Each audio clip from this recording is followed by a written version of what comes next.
Okay. Just give that a minute to load up. I think we've got some attendees in, so that should be us started now and started recording as well. Great. So good morning and thank you so much for joining us for this webinar session, which is for two programs in the Institute of Infection, Immunity and Inflammation. And also hello if you're joining us later on and it's not the morning or it's not morning where you are. As you can see, we've got some of our academic team and our administrative team here to do our best to answer the questions that you will naturally have about starting your programs. And so today we'll be talking about the infection biology program and the immunology and inflammatory disease program here at Glasgow. I'll start off with a little bit of housekeeping for the session. So if you submitted a question when you registered for the session, then I will have it on my sheet in front of me here. I'm just here to act as a host. My name's Sarah and I work in the graduate school. So I will read out the questions and we will get our team here to do their best to answer them or to point you in the direction of the person who can answer them if they're not sure yet what the answers are. And we will also be welcoming questions during the session as well via the Q&A box. So you should be able to see that on your screen if you're here with us live. There should be a Q&A box. And if anything occurs to you throughout the session, then feel free to drop it in there because we're here for you till 11 o'clock. So at least for the next 25 minutes to answer any questions that you might have. If you're watching this on demand and therefore you can't use the Q&A box, then you can also email us. I'm just going to pop the email addresses in the chat, which you should be able to see. So it's also got some information about enrollment deadlines, start dates, and there's an email address there for each of them. But if you can't see that for any reason and you need to get in touch with us after the time, you can email me by hitting reply to the registration for the webinar email that I sent you initially. It's sarah.mcqueen@glasgow.ac.uk. Anyway, that should be all of our bits to get started, and we'll actually pass over to the people who've got the answers for you. So I would like to start with some introductions to our team, if that's okay. So if you could just say a little bit about yourself and the capacity in which you're joining us here today. And I'll maybe start with yourself, Dr. Robert Davies. Okay, good morning, everybody, or good afternoon if you're in other parts of the world, I should say. So I'm the program director, so I basically oversee the program. I don't have a great deal of day-to-day direct contact with students. I do have contact, particularly when problems crop up and that sort of thing. So if you have queries or problems during the course itself, come to me. I also do things like writing references for students, either during or particularly towards the end of the course. So that's a particularly important process in terms of getting jobs later on, of course, and we can provide advice and help about that sort of thing. We have a strong admin team who are responsible for the day-to-day running of the course. So any issues in relation to that sort of thing, you contact them, and the name of the person involved is Jackie Hope, who some of you may have had received emails from, I'm not sure already. We also have a strong mentoring program as part of the course, and this is where students are assigned to mentors, and you will meet with your mentor on a regular basis. So any problems as well can be discussed confidentially if needs be with your mentors. So in fact, contact with your mentors is probably a first point of contact before myself, you know, for some things as well. So the mentoring program is to allow us to check on your general progress, and as I've said, if any problems come up, we can help deal with them. So I think that's about all I'd like to say. Perfect. Thank you very much, Robert. Now we also have Professor Kevin Malloy with us, who will do a little introduction. And Kevin's quite new to the program, so he's asked that I ask you all to go easy on him to get started. I'm sure you won't mind me saying that. But anyway, go ahead, Kevin. Hi, everybody. As Sarah said, my name is Kevin Malloy. I'm the Deputy Course Director for the IID, Immunity Inflammatory Disease Master's course. The course director is Professor James Brewer, but he's unavailable today. So I'm going to learn more about the course this year. I have been teaching on the course for the last year, and I've got to understand the course much better. But I run a research group in the department as well, so I'm less on the admin side of things, but more on the teaching and research side of things. And most of the faculty who teach on the IID Master's course are housed in the department that I work in, so the Infection, Immunity and Inflammation department. So I'm here to try and answer any questions that you might have and to reassure you that we are trying to put all the measures in place to make the master's courses run as good as they possibly can under the current circumstances. And we'll be ready to give you the best experience that we can through this master's time. So I think I'll stop there if that's okay. No, definitely. Thank you, Kevin. And so, as Robert already mentioned, if you've been in touch for either of the programs, then you will maybe have already spoken to Jackie Hope, who is the administrator. But Jackie's preparing for some well-earned holiday. So Ilsa, another member of our admin team, has very kindly offered to step in because I think everyone in the administrative team is quite good at jumping from program to program and trying different things. So thank you, Ilsa, for joining us. Do you want to say a little bit about your role and how you can support students, or what Jackie does? Hi everyone, my name is Ilsa Watson. As Sarah has said, I will not be your administrator for this programme. That's Jacqueline Hope, who I'm sure some of you will have had some contact with already. Back in the real world before lockdown, I used to sit next to Jackie, and we work quite closely together in the biomedical sciences part of the graduate school. So our roles are very similar, so hopefully if you have any questions, I should be able to address them for you. Fundamentally, our role is to support you from when you start thinking about applying to the university until well after you've left and all the parts in between. The academic staff will look after all the teaching. We will try and look after all the rest of everything for you. If you have any questions that can't be answered by your academic team or your mentors, you can come to us. We don't always know the answer, but we usually know someone who does. As I say, at the moment, our main role is to make sure that your applications are correct, that your offers have been converted to unconditional, that you've accepted your offers, that you've registered, and that you're enrolled in all the right classes. Once you start, we're here for pretty much everything admin related that you need. Perfect. Thank you, Ilsa. So we're going to start with questions that we've received about enrollment, classes, and also about choosing specialisms where relevant, so particularly in infection biology. A lot of you had questions about this, understandably.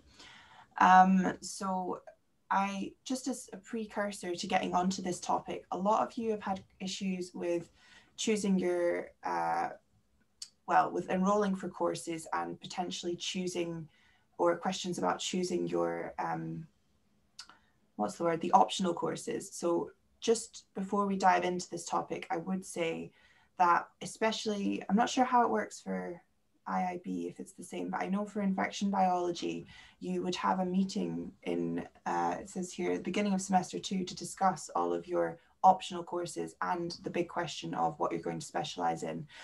Please don't feel that you have to know what you want to do with your specialism, or that you have to have enrolled in all of these optional courses yet.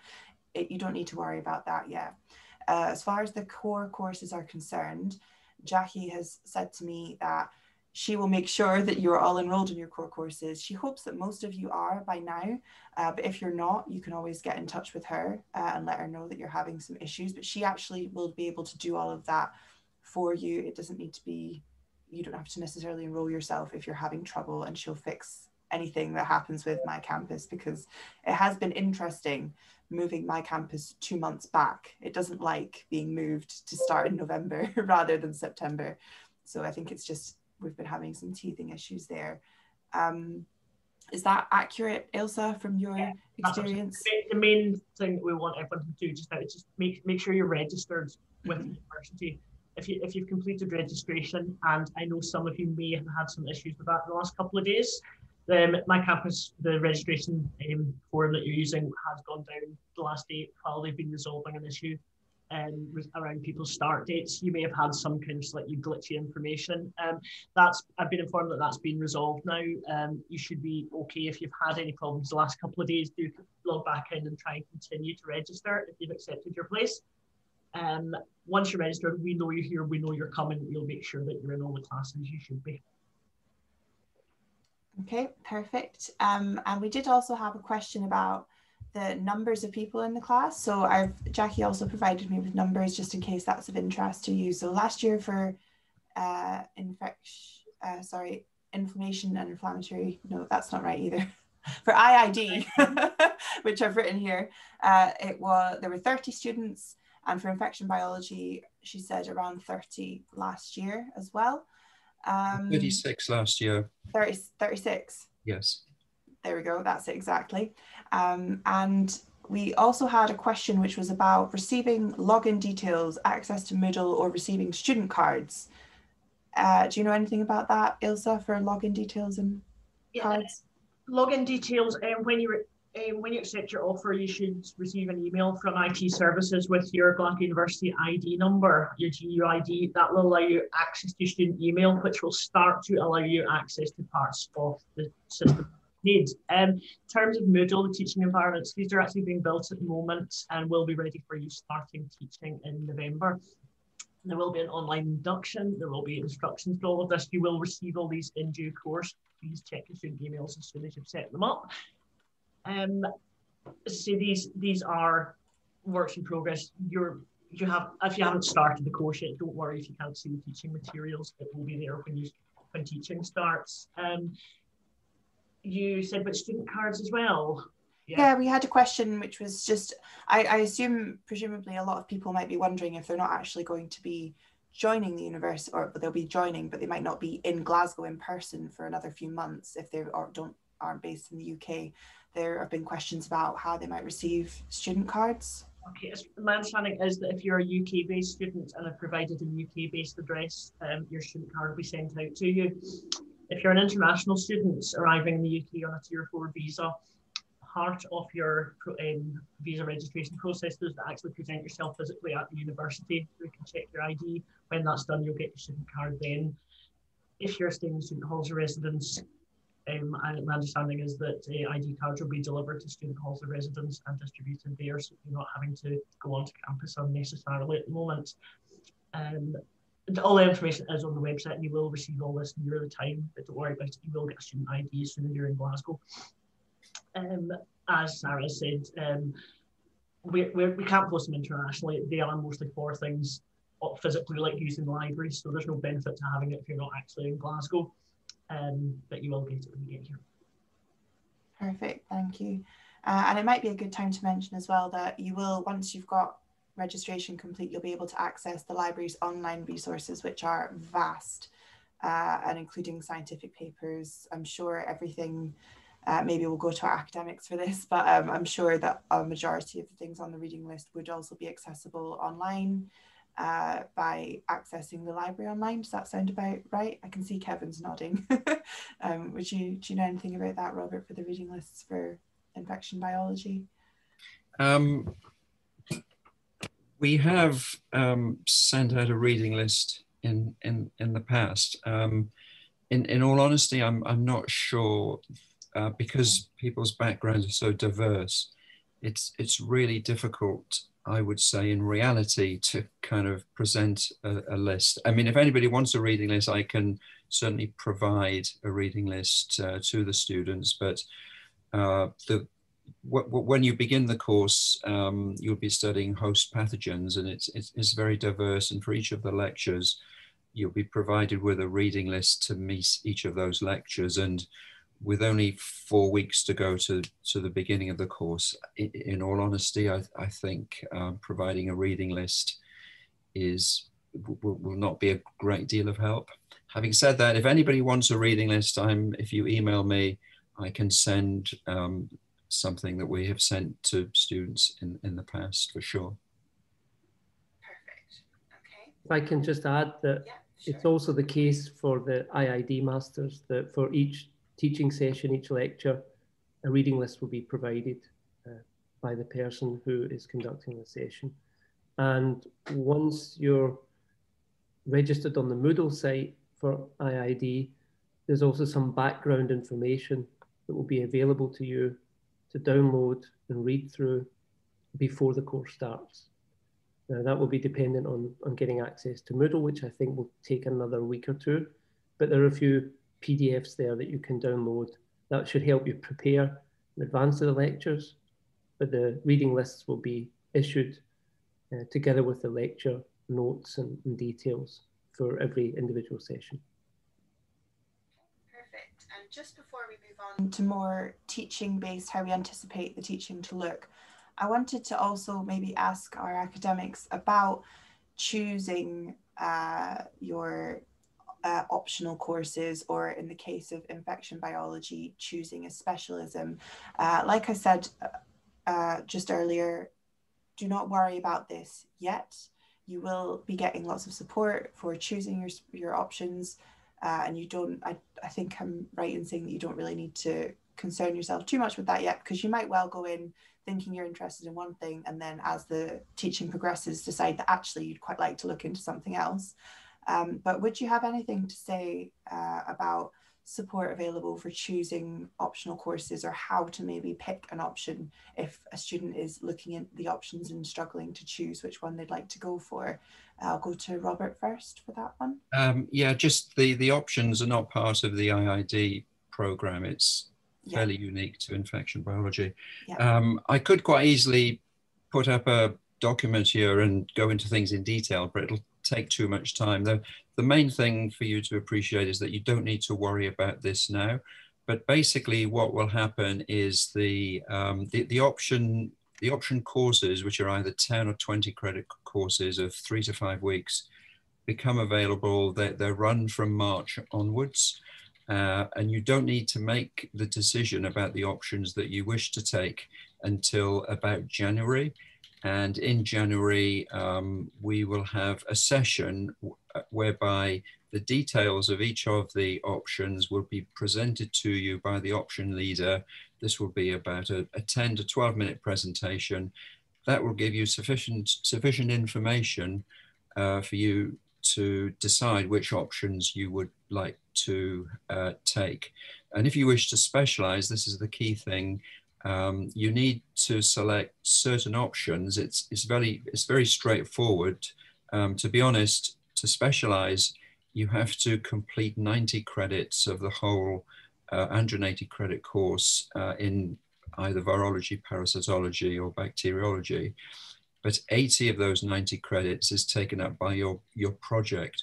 So you only have to make up another 10 credits in the optional courses, which is very straightforward to do. But as I've said, you don't need to worry about it now. Those decisions are made in January. There is plenty of time for discussion and so on then.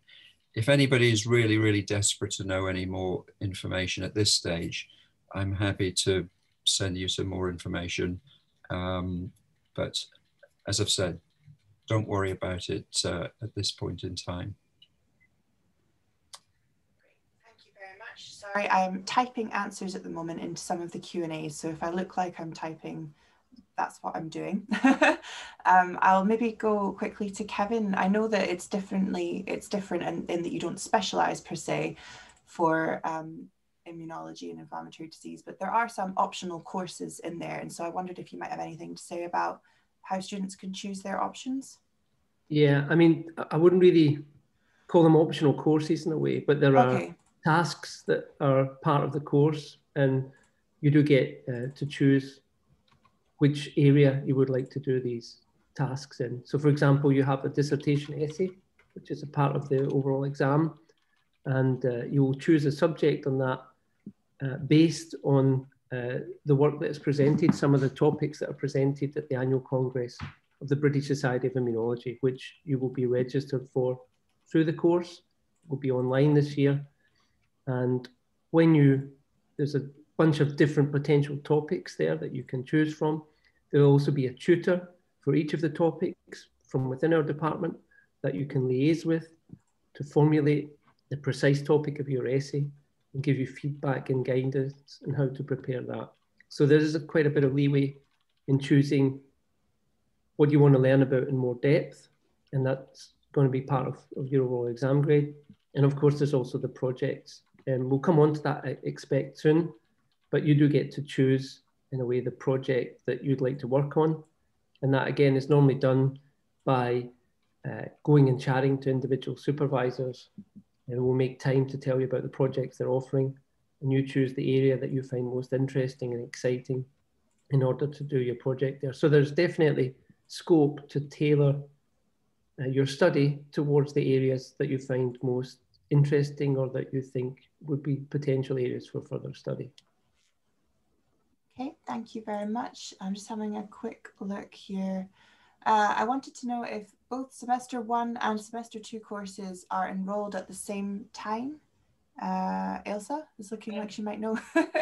Yeah, I think it's most important at the moment to make sure you're registered enrolled for the semester 1 courses. As discussed, Jackie will be looking after that for you. Some of them involve little trickery things behind the scenes, which Jackie's better placed to deal with. Semester 2, as my colleagues have already discussed with you, some of those are optional courses and you won't be in a position to enroll for them right now. The main thing is to make sure we're getting you registered for the first courses that you're doing. We can sort everything else out when you get here, whether that's physically or get here online at the start of November.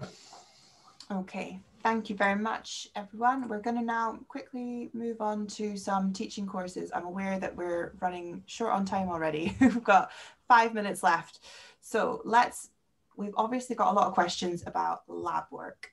Is there a high possibility that labs won't go ahead? Things like that. Can we maybe go to Robert first? You know anything about the lab work for infection biology and how we're looking to manage that in this new time? Both for infection biology and IID, there is a preparatory series of labs before Christmas.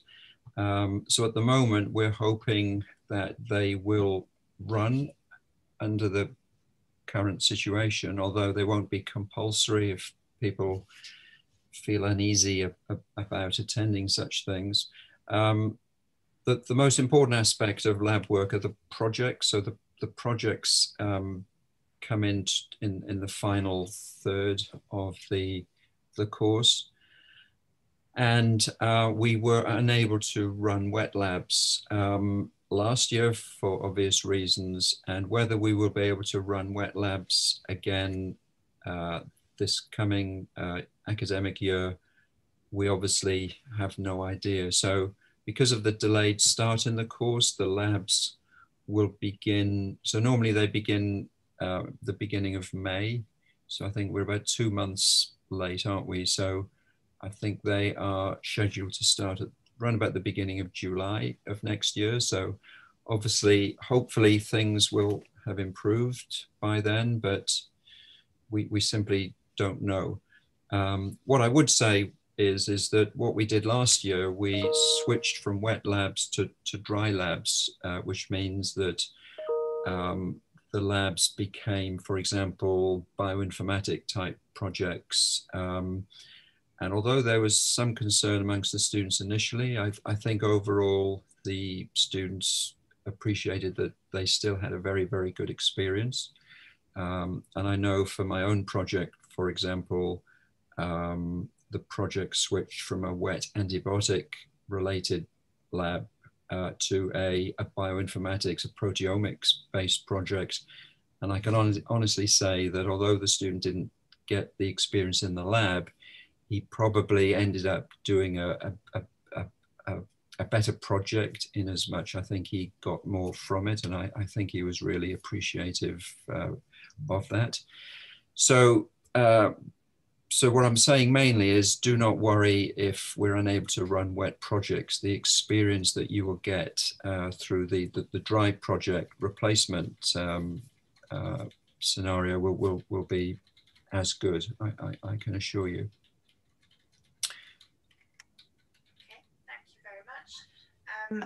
I think we've had another live question in, which is about examinations. Are the examinations going to be different this year, online, or what's the plan going to be for that? The plan is that the examinations will be online in, I think, sometime in January. There's, I think, registry have scheduled a couple of weeks in January. So the plan is to run the exams during that period. Okay. Sorry, I'm just typing an answer in there to a question that we've had coming in. Right, we've got 2 minutes left. So I appreciate we haven't managed to get to all of the questions that you will have submitted. But what I'm going to do is I'm going to go through them and try and possibly email them on to the relevant academic teams and get an answer for you there. If it gets to sort of early, mid to next week and you haven't heard from me, please feel free to email me, give me a nudge, and I will have a look at it. But with the last minute, shall we maybe try and talk a little bit more about the, we had questions about what would you recommend to do for preparing for the start of the course? We've already discussed reading lists, but what would your expectations be for students at the beginning of the semester? I wondered if we could maybe just go to both of our academics and see, you know, I think everyone is anxious. It is a bit of a different start to the year than what we're all used to.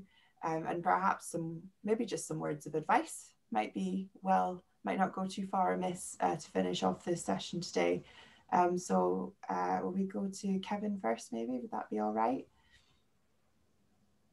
Yeah, I think one of the things I mentioned already is that online there'll be some information, pre-course information that we want you to have a look at, a series of PDF files, basic information about the immune system, different aspects of the immune system, just to give you a little head start on the topics that we're going to cover throughout the course.